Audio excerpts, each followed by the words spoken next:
na bancada hoje um equipamento clássico, um lindo equipamento fabricado no final dos anos 70, e nós vamos falar sobre isso daqui a pouco, que infelizmente sofreu uma contaminação, e uma contaminação que tem um potencial de contaminar e de infectar, digamos assim, outros equipamentos aqui do acervo do museu. Então ele está aqui ensacado, a gente vai ter que abrir ele com cuidado, e nós vamos falar sobre isso, o que não é novidade aqui no canal. Eu vou deixar aqui embaixo um link para uma pasta que você vai clicar e vai ser levado para vários outros vídeos, ou pelo menos mais uns 2 vídeos, pelo que eu lembro, ou 3, onde nós falamos desse tipo de contaminação.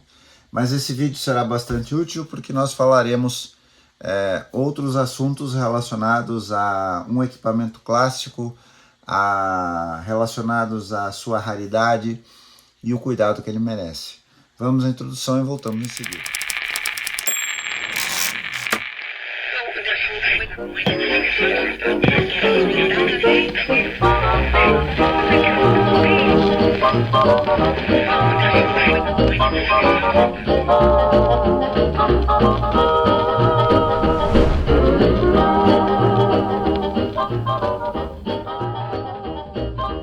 Bom, o que nós temos na bancada? Um equipamento lindo, como eu falei no início desse vídeo, um equipamento que merecia um tratamento melhor do que ele recebeu. Mas, aproveitando isso, eu quero comentar com vocês sobre o que aconteceu no Brasil e o que aconteceu no mundo também, mas eu tenho que falar do Brasil porque é aqui que eu vivo, em relação a esses equipamentos. Eu vou abrir com cuidado, porque como eu disse, ele sofreu uma contaminação e a gente vai já estudar isso e conversar sobre isso. Eu não vou falar agora da contaminação, apenas vou mostrar o rádio para que você se deleite com essa maravilha da eletrônica antiga ou da eletrônica clássica.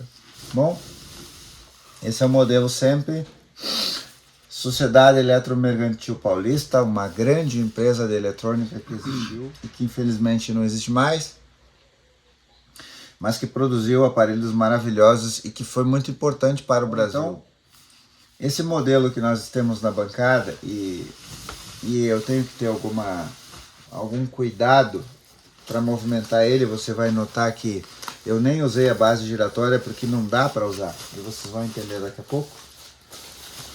Esse é o raríssimo, e quando eu falo raríssimo é mesmo, existem ainda, claro, alguns exemplares com colecionadores, mas é um aparelho que tem um valor agregado muito alto justamente por isso.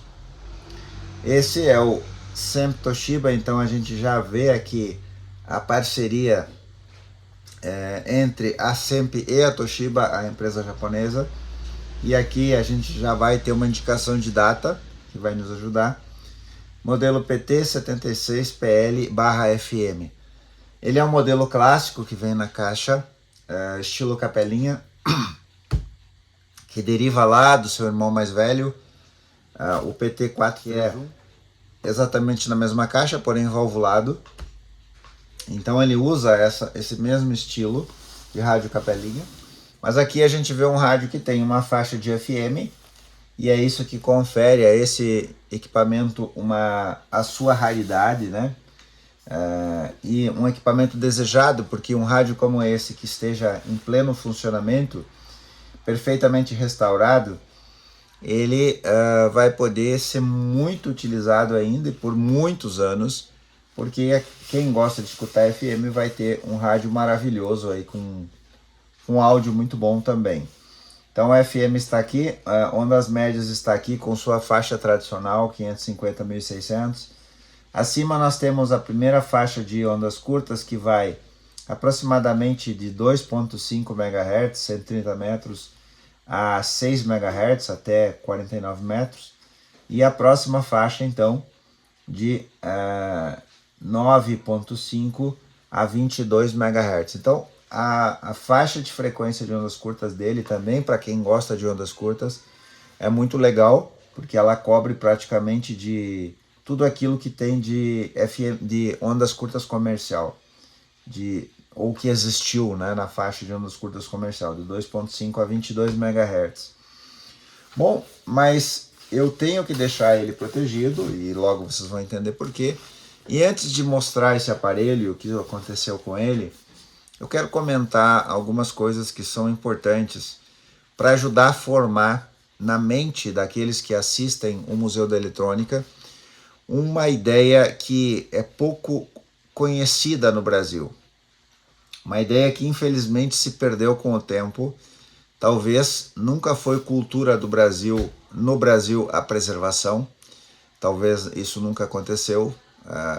Talvez no futuro isso possa ser resgatado e nós queremos colaborar para que isso seja um motivo da criação de vídeos no museu e que você seja motivado a isso. Quando alguma coisa é fabricada, essa coisa sai do seu fabricante com tudo que, ou pelo menos saía, né? Vale lembrar que nós estamos em 2024 e no século 21 a maneira como os usuários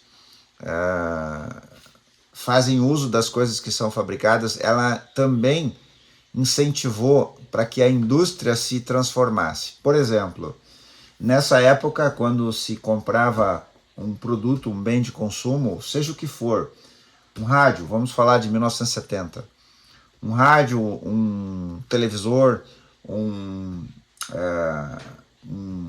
refrigerador, vamos falar assim, era comum vir os manuais, todas as instruções, farto material didático explicando o funcionamento desse equipamento. Mas o que aconteceu no século XXI? Né? Vamos falar do século XXI. A partir, vamos dizer, da segunda década do século XXI, que é mais presente para nós. Os fabricantes ao redor do mundo notaram que as pessoas não liam os manuais das coisas. E seja sincero, você já leu um manual de alguma coisa que você comprou? Você queria muito comprar o seu Galaxy S alguma coisa, aquele smartphone mais completo que existe para vender em 2024, mas você não leu o manual. E muito provavelmente o smartphone mais completo que existe para vender em 2024 já não vem mais com manual. Se você quiser e se interessar, você vai lá e baixa o manual e então você vai ter o manual do produto. Agora, como a indústria notou que as pessoas, os consumidores não dão bola para o manual, não vem mais. Então isso mudou. Aquilo que a gente via nos aparelhos fabricados nos anos 70, 80, 90, as radiovitrolas, por exemplo, que nós já abrimos algumas aqui no museu, e dentro da radiovitrola tinha o esquema grudado lá na caixa, o esquema original ainda, ou o rádio Philco modelo B470, 471, em que a gente abre a tampa e o manual de instruções do equipamento, e não só o manual de instruções, mas também informações sobre as estações que transmitem ondas curtas, em que horário transmite, tudo estava lá. Isso não existe mais. Então a indústria notou que ela poderia mudar. Então, por que eu estou entrando nesse assunto? Porque como isso mudou, isso tende a desaparecer, não vem mais um manual, nem num bem de consumo de valor agregado muito alto. Quando a gente olha para um equipamento clássico, que ainda tem o seu manual, que ainda está completo, que ainda tem a documentação, que está na sua situação original que saiu da fábrica, a gente precisa começar a desenvolver uma coisa chamada senso de preservação, ou cultura da preservação. Mas como isso não existiu no Brasil, e nós chegamos em 2024 depois de uma grande destruição da eletrônica antiga, e esse é um dos principais motivos de existir o Museu da Eletrônica, preservar, quando nós encontramos um equipamento no estado desse, que está praticamente no seu estado quase que original, não completamente, porque nós vamos ter que analisar ainda a eletrônica e com certeza já houve algum tipo de reparo aqui. Mas o gabinete original, o mostrador do dial original, a logomarca que saiu da fábrica original sempre, os knobs são os knobs originais. Existem knobs ou botões como esses que são réplicas, feitas nos anos 2000. Agora, mas elas são incomparáveis, porque elas são fabricadas provavelmente por um processo de impressora 3D ou alguma coisa assim, e elas são muito fracas. Nós já testamos aqui, elas quebram e sequer elas firmam direito como esses knobs aqui, que são os originais que saíram da fábrica lá no final dos anos 1970. Mas o que aconteceu com os aparelhos ao longo desse período de destruição que nós já definimos aqui nesse vídeo? Bom, eu vou listar aqui 4 coisas em escala de destruição que foram os principais motivos que acabaram com esses aparelhos e que ainda vem acabando, que é o que aconteceu com esse. E graças ao fato do seu proprietário entender isso, saber o valor histórico que tem esse equipamento e que ele merece ser restaurado, colocado para funcionamento e preservado, principalmente para que daqui 10, 20, 30, 40, 50 anos, nem eu nem ele estaremos mais nesse planeta, mas provavelmente alguém no futuro, um dos seus descendentes, vai aproveitar esse aparelho do jeito que ele saiu da fábrica lá na década de 1970. Bom, o que aconteceu então? A primeira coisa que aconteceu com os aparelhos quando as tecnologias foram substituindo o que existia. Lá no início dos anos 30, 40, quando o rádio começou a se popularizar no mundo e também no Brasil, as pessoas desejavam muito rádio. Logo em seguida veio a televisão. Anos 1950, 1960, os televisores começaram a chegar e se tornaram objetos de desejo também. O televisor não conseguiu substituir o rádio, porque o rádio tem o seu poder intrínseco de ser um companheiro das pessoas e o rádio é muito mais compacto do que o televisor. Mesmo nessa época, nos anos 1960, 70, quando os rádios eram grandes em relação ao que existe hoje, os rádios muito menores, os televisores eram ainda muito maiores. Os aparelhos começam a ficar menores, os aparelhos começam a ficar mais fácil de transportar. E qual era a tendência então disso aqui? É ser deixado de lado. Vamos falar da transição da válvula para o transistor. Até mais ou menos o final dos anos 1960, início dos anos 1970, os rádios e também os televisores eram ainda fabricados com válvulas. Vamos imaginar para exemplo prático, o irmão mais velho desse rádio aqui, o SEMP AC431. É o mesmo rádio por fora praticamente, sem a faixa de FM, porém ele tem um chassi metálico com válvulas. Então é outro aparelho. Agora chega um aparelho que substitui aquele, que é muito menor e muito mais eficiente, porque não produz calor, funciona com pilhas, as pilhas duram mais, pode ser transportado para qualquer lugar. Então isso era uma tendência natural substituir. Assim como o smartphone substituiu praticamente tudo que a gente conheceu, né? Substituiu calculadora, relógio, rádio, notebook, por que não? O smartphone substituiu em grande medida o notebook e o computador personal computer, como nós conhecemos. Na verdade, o nome correto é laptop, né? Laptop, mas não é usado no Brasil. Então, assim como o celular substituiu tudo isso, o rádio transistorizado, miniaturizado e agora podendo ser colocado inclusive no bolso. Imagine uma pessoa escutando um rádio que era do tamanho de um móvel lá nos Estados Unidos, nos anos 1930. O rádio era enorme, ele era um móvel que fazia parte da mobília da casa. Imagine essa pessoa sendo teletransportada para os anos 1970 e ela pega na mão então um radinho de bolso. Literalmente, por isso que se chama rádio de bolso. Você coloca ele, e aqui a gente tem, por exemplo, o nosso Saniozinho do coração, que está aqui na bancada, o RP5040. Ele é um rádio de bolso, mas ele é grande, porque existem rádios muito menores que nós temos aqui no acervo do museu. Muito menores que esse, que literalmente cabe num bolso. Essa pessoa, esse americano lá dos anos 1930, ele ia ficar abismado de ver o tamanho daquilo. Agora imagina esse mesmo americano sendo transportado para o século XXI e ver um smartphone, né? E quantas maravilhas nós não veremos para o futuro. Mas, com essa tendência de substituição dos equipamentos, o que aconteceu? aquilo que era grande, que não tinha mais espaço, que eu não sei mais o que fazer com isso, descarta, joga no lixo, literalmente. Então a primeira coisa na escala da destruição da história e da antipreservação da história da eletrônica clássica, que é o assunto do museu, é o que nos motiva, foi isso. Descarta porque não tem mais espaço. Isso ainda acontece. Recentemente, nós tivemos aí o ano passado algumas doações que nós recebemos, por exemplo, de vitrolas, radiovitrolas Philips maravilhosas dos anos 1970, que a pessoa doou para o museu, literalmente porque não tinha mais espaço. O pai faleceu, o apartamento precisava ser liberado e aquele móvel gigantesco, que é um rádio com toca-discos, com alto-falantes dos lados, ele estava atrapalhando. Bom, se não tivesse o Museu da Eletrônica, provavelmente aquilo poderia ter ido para o lixo. Então, essa tendência de mandar as coisas para o lixo destruiu a história da eletrônica, né?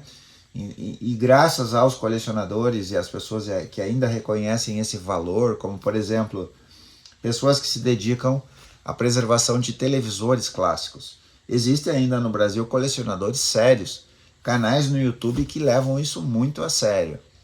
E você vai poder visitar esses canais e vai poder ver o que tem lá, as maravilhas que foram preservadas. Bom, mas o aparelho não foi jogado no lixo. E aí vem a segunda coisa na nossa escala de destruição. Ele não foi colocado no lixo, mas ele acabou ficando num depósito, numa garagem, num porão, em qualquer lugar lá. De qualquer jeito, alguém chegou lá e colocou lá nesse depósito e ele ficou lá. E o segundo inimigo de um aparelho eletrônico na escala de destruição é a poeira. A poeira, ela entra e se deposita em todas as partes do equipamento. Ela vai se depositando e ela vai criando uma situação ali que vai contaminar capacitor variável, vai contaminar bobinas, tudo aquilo que tiver partes móveis, tudo aquilo que puder entrar, que a poeira consegue entrar, ela vai contaminando. E a terceira coisa na escala de destruição que colabora com a poeira para destruir é a umidade. A umidade ela vai então ir se depositando e aonde tiver chassis metálico, então a umidade vai favorecer a oxidação e a ferrugem. E a gente já pegou, e você viu aí nos vídeos do canal, se você não viu, vá lá nas playlists, a gente já trabalhou em aparelhos com chassis metálico que estavam completamente enferrujados. E a gente tem que então desmontar aquele chassi, tirar as bobinas, se for um rádio, e literalmente lixar aquele chassi com lixa, né? Às vezes com escova de aço, e aplicar antiferrugem e deixar trabalhar, porque a umidade fez. O quarto motivo de destruição são os copins. E aí vem agora o que você talvez estivesse curioso para ver, o que aconteceu com esse equipamento e por que ele tem que estar aqui literalmente protegido. Lamentavelmente os cupins andaram por aqui. E esse é o sinal dos cupins. Dependendo do tipo de madeira que eles atacam, você tem uma cor diferente para esse resquício que fica aqui. Alguém já disse que isso aqui são as fezes dos cupins. É o que sobra, né? Então, esse rádio foi atacado pelos cupins. O que a gente vai fazer então agora? Esse rádio será um projeto muito legal. Você vai acompanhar esse projeto de restauração no passo a passo. Nós vamos fazer juntos isso aqui. Nós vamos ver os detalhes, como o rádio está. E ele, ao final, a nossa intenção é devolver o brilho, a beleza e a funcionalidade para esse equipamento. Mas ainda existiu um quinto, que é o quê? Tentativas desastradas de fazer reparos, ou pessoas que não foram profissionais da área de eletrônica, não foram profissionais habilitados ou não foram sérios nessa profissão que nós respeitamos tanto e que acabaram danificando, destruindo e condenando os aparelhos à morte. Se você tiver um equipamento como esse, que está com defeito, e você mexer nas placas dele, você começar a mexer, você provavelmente vai inserir defeitos nele e você vai estar provavelmente condenando o aparelho à morte.